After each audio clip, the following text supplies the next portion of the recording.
স্টাফরা? হ্যাঁ, নার্সিং এর কলেজের মেয়েগুলো এসছে ওদেরকে নিয়ে। ওরা কি ওই বাড়িতে আপনাদের ওই বাড়িতে ভাড়া থাকে? ওর আপত্তি কেন? ওর আপত্তি কিসের কারণে আমরা জানি না। এবার আমরা নার্সিং কলেজের মেয়েগুলোকে জিজ্ঞাসা করেছি, ও বলেছে ওখানকার খাবার দাবার ভালো না। কি স্টাফ? না, স্টাফ কি জানি না, ও রান্না করে। নান্টু, সে রান্না করে ওখানে। পুরো নাম কি? নান্টু? নান্টু দেবনাথ। নান্টু বাড়ি কোথায়? ওখানে? হ্যাঁ, ওখানে সরকারপাড়ায় ওনার বাড়ি। সরকারপাড়ায় বাড়ি। আর যে মারা গেছে আপনার শ্বশুর হয়? আমার শ্বশুর কি নাম? নেপাল দেবনাথ।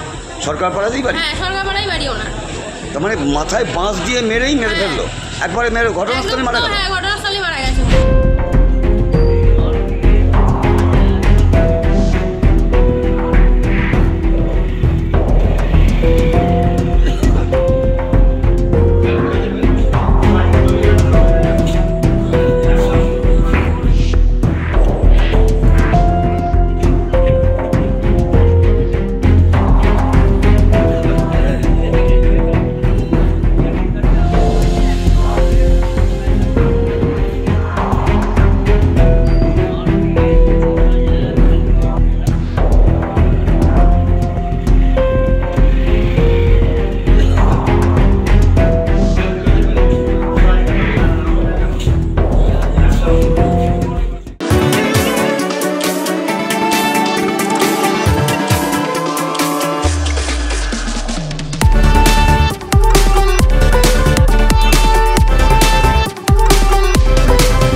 ফলো করুন সংবাদ প্রতিদিন ডিজিটাল।